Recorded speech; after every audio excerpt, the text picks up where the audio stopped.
Kathleen from Oceantown, New Jersey is asking, once we have less thoughts, will we have more communication with God? Kathleen, once you have less thoughts, you will have more communion with God, not communication. Communication is always with words. Communion is always in less words. Communication is prayer. Communion is meditation. With more and more words, communication happens. With more and more words, distance increases. When the distance increases, it will only be a beggar and begging relationship. With more words, you will be praying. Prayer is a decent word for begging.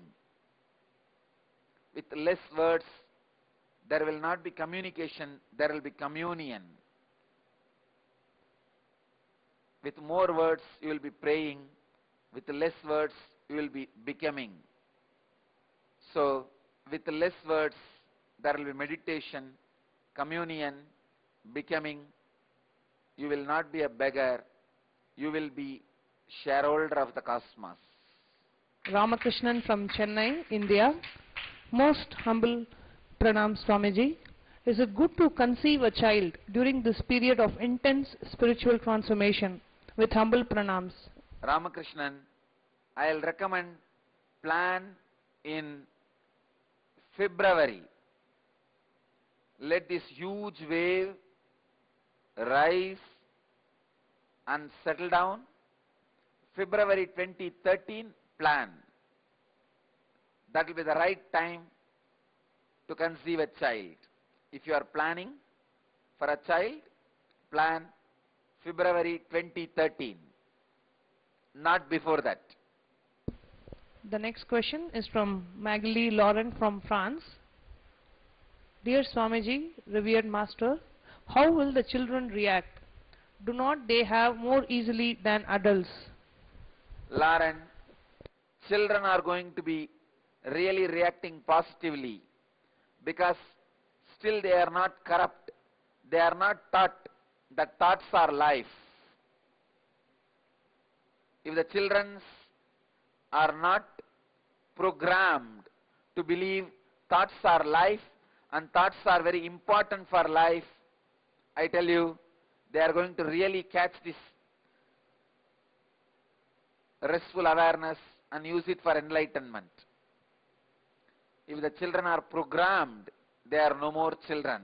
They are already grown up. They are going to fall into depression along with other adults. The next question is from Alexandra from Warrenton, Blue Ridge, Virginia. Nithyanandam, how do we best help those who are suffering from this depression? How can we help lift them up? What if we try to bring them to the Master, but they are not yet ready? Then, with devotion, Alexandra, even if they are not ready to come to the Master, teach them the simple technique of unclutching. Help them to be comfortable with the restful awareness, less thoughts. That's the only way. If they are not even ready for that, then just leave them to rot with their suffering. Nothing can be done. If that is what is their final decision, nobody can save them. If they choose suffering as their destination, who can change? So now, we can really enter into the process of unclutching, preparing all of you to experience the restful awareness. Let me explain unclutching. When a thought rises in you, witness the thought without supporting, encouraging, maintaining, or trying to destroy. Just don't support any thought. Distance yourself. Just say, I am not going to support you. Just do not support your identity and thoughts. Sit as long as you can.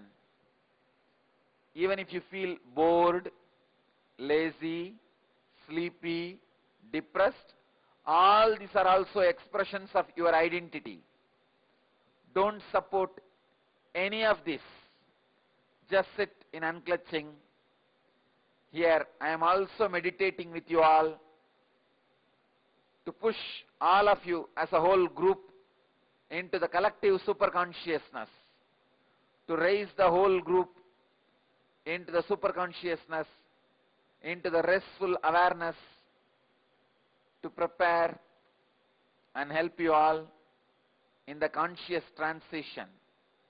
Please close your eyes, sit straight, unclutch.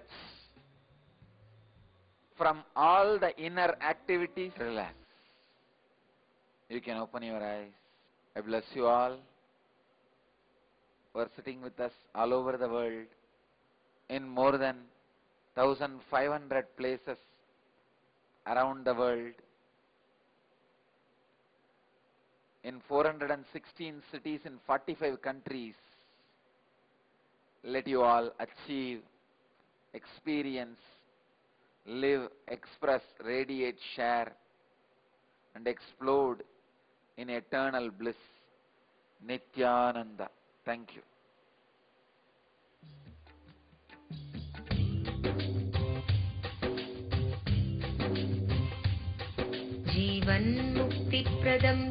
Paramahamsa Nithyananda, a rare living incarnation, is named among the world's 100 most spiritually influential personalities today. Paramahamsa Nithyananda has been placed alongside Dalai Lama, Nelson Mandela, Oprah Winfrey, Paulo Coelho and others by Mind, Body, Spirit, the world's top esoteric magazine from Watkins, London's oldest and largest bookstore. A yogi by birth, he has been expressing his power of enlightenment since birth. He has authored more than 500 books in Tamil and English. Translations of these books are available in 26 languages in Telugu, Kannada, Malayalam, Hindi, Sanskrit, Gujarati, Oriya, Bengali, Marathi, French, Malay, Polish, Portuguese, Italian, German, Danish, Spanish, Russian and Chinese. He is also an exemplary speaker with over 10,000 hours of profound life solutions through his discourses. Social services such as Annadan, free medical care, free educational services with ashrams, schools, temples, hospitals established in more than 140 places around the world, offering exceptional services. A powerful spiritual healer who has healed millions of people of diseases from migraine to cancer. A Kriya Yogi who has formulated Kriyas for physical health and mental well-being, benefiting thousands. A living master who offers practical solutions for our everyday problems. He is the founder and spiritual head of Nithyananda Dhyanapitham, a spiritual powerhouse who has revived the sacred Vedic tradition by establishing Vedic temples in places like Los Angeles, San Jose, Seattle, Toronto, Ohio, Oklahoma, Phoenix, St. Louis, Malaysia, Brazil, Paris, Guadeloupe, Dallas, New York, New Jersey, Atlanta, Calgary, Vancouver, Singapore and places in India like Bengaluru, Hyderabad, Tiruvannamalai. A spiritual guru for 10 million followers.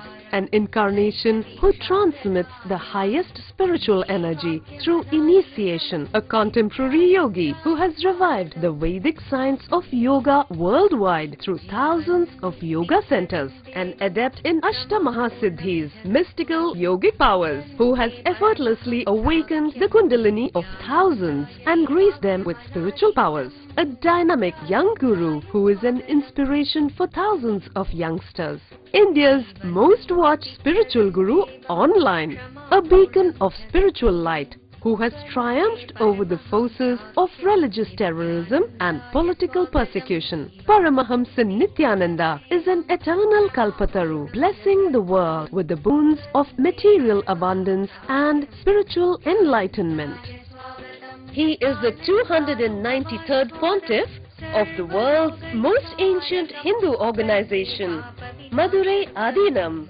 Nithyanandaya swagatam Anandanubhavaswadam Sarvaroga nivarakam Vande papa vinashaktam Nithyanandaya swagatam Nityamuktam